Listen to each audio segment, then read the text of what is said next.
Hello guys, welcome to my channel. तो अभी हमने ना के मैप के बारे में पढ़ा था कि हमें कोई भी बूलियन अलजेब्रा गिवन हो तो उसको हम सिंप्लीफाई कैसे करते हैं के मैप के थ्रू। ठीक है, तो उसमें दो टर्म आई थी, एक तो एसओपी और एक पीओएस। एसओपी क्या थी? सम ऑफ प्रोडक्ट, और पीओएस क्या थी? Product of some. एसओपी को हम लिखते हैं मेन टर्म से, मेन टर्म से रिप्रेजेंट करते हैं, और पीओएस को रिप्रेजेंट करते हैं मैक्स टर्म से। ठीक है, अगर हमें क्वेश्चन में ये गिवन हो कि हमारे पास क्या है कि भी कोई भी एक बुलियन एक्सप्रेशन गिवन है और हमें क्या देखना है कि और हमें उसको ना मेन और मैक्स टर्म्स में लिखना है, तो हम उसको कैसे लिखेंगे? यानी कि एसओपी फॉर्म में या फिर पीओएस फॉर्म में हम कैसे लिखेंगे कोई भी एक्सप्रेशन? हमें बुलियन एक्सप्रेशन गिवन है तो उसके लिए क्या करेंगे? सबसे पहले हम एग्जाम्पल के थ्रू देखते हैं कि भी मान लो हमारे पास कोई भी आउटपुट है जिसके अंदर या फिर कोई भी एक्सप्रेशन जिसमें 3 वेरिएबल यूज है, ए बी सी। ठीक है, तो ए बी सी यानी कि जो इनपुट है उनकी पॉसिबल वैल्यूज़ क्या क्या हो सकती हैं और उनके कोरस्पॉन्डिंग मीन टर्म्स और मैक्स टर्म क्या होगी। तो क्या क्या हो सकती है? 0 0 0 0 0 1 0 1 0 0 1 1। ठीक है, फिर उसके बाद क्या हो सकती है? 1 0 0 1 0 1 1 1 0, फिर लास्ट में 1 1 1। ठीक है, तो जो अगर हमने आउटपुट लिखनी है किसकी टर्म्स में? मेन टर्म्स में, यानी कि एसओपी फॉर्म में अगर हमें आउटपुट चाहिए तो क्या होगी? ये वाली टर्म होगी स्मॉल m0, स्मॉल m1, ये m2, m3, m4, m5, m6 और ये लास्ट वाली हो जाएगी m7। अगर हमें इसी को मतलब पीओएस फॉर्म में लिखना, प्रोडक्ट ऑफ सम में, तो इसको हम किससे रिप्रेजेंट करते हैं? मैक्स टर्म से। तो इसको कैपिटल एम से लिखेंगे, capital m0, capital m1, capital m2, m3, m4, m5, m6 and m7। ठीक है, तो हम इसके थ्रू क्या कर सकते हैं? कोई भी बुलियन अलजेब्रा गिवन हो तो उसको हम एसओपी या फिर पीओएस फॉर्म में लिख सकते हैं। इनका मतलब क्या? जैसे अगर हम एसओपी फॉर्म की बात करें तो एसओपी फॉर्म में जो हमारा ए है उसको हम रिप्रेजेंट करते किस, मतलब 1 से।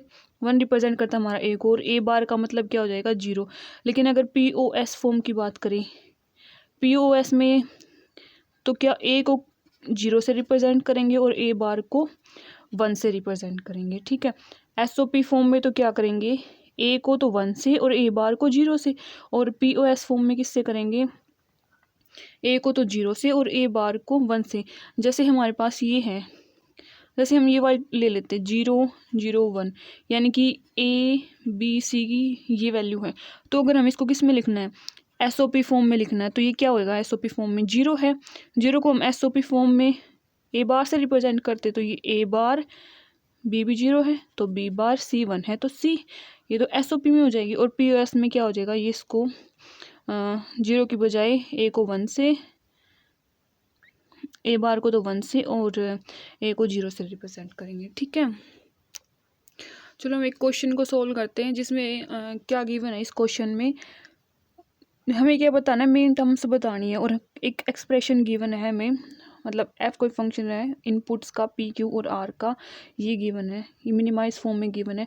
तो हमें ना इसको एसओपी फॉर्म में रिप्रेजेंट करना है, और ये मेन टर्म्स में कैसे लिखते हैं हम इसको वो देखना है।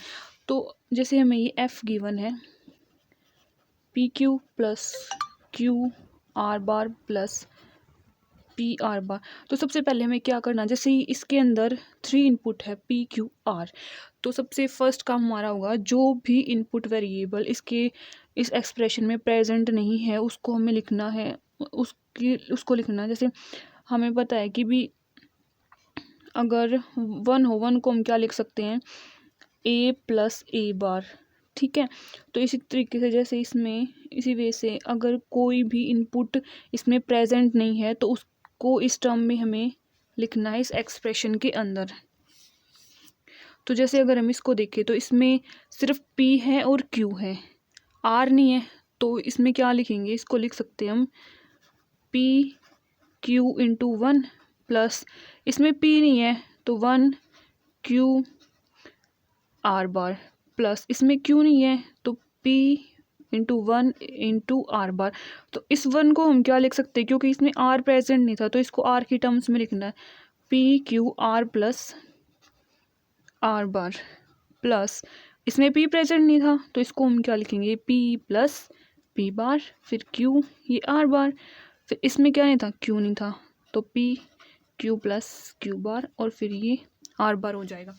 उसके बाद क्या, इसको हम सोल्व कर लेते हैं, मतलब सिंप्लीफाई कर लेते हैं। क्या होगा, P Q R plus P Q R bar plus P Q R bar plus P bar Q R bar plus P Q R bar plus P Q bar are बार। उसके बाद हमें क्या करना है, जो भी टर्म्स रिपीट हो रही हैं उसको सिर्फ एक बार ही लिखना है। तो जैसे पी क्यू आर तो एक बार ही है इसमें, फिर प्लस में पी क्यू आर बार, पी क्यू आर बार इसमें ये वाली टर्म्स भी पी क्यू आर बार है और ये वाली भी, तो ये हमने एक बार लिख दी, मतलब 3 बार थे पी क्यू आर बार पी क्यू आर बार पी क्यू आर बार, तो हमने इसको एक बार लिख लिया। उसके बाद क्या बचेगा, पी बार क्यू आर बार, फिर ये क्या बच गया, plus P Q bar are बार। तो ये कौन सी टर्म होगी, अगर हम इसको वैसे जैसे हमने टेबल में लिखा था उसमें देखें, जैसे हमने टेबल में क्या किया था, ये लिखा था, मतलब 0 और 1 की फॉर्म में लिखे, तो हम पी क्यू आर को क्या लिख सकते हैं, 1 1 1, इसको क्या लिख सकते हैं 1 1 0, इसको क्या लिख सकते हैं 0 1 0, और ये 1 0 0। तो अगर हम इसको देखें तो ये कौन सी मेन टर्म थी हमारी, सबसे लास्ट वाली M7, ये कौन सी थी, ये थी हमारी M6, और ये थी प्लस ये है हमारी M2, और ये क्या है M4। ठीक है, तो अगर हम इसको ऑप्शन में चेक करें तो कौन सा ऑप्शन इसके साथ मैच कर रहा है। अगर हम फर्स्ट ऑप्शन में देखें तो फर्स्ट ऑप्शन में M7 है, हाँ M6 भी है, M2 भी है और M4 भी, तो हमारा ए ऑप्शन क्या हो जाएगा, करेक्ट हो जाएगा।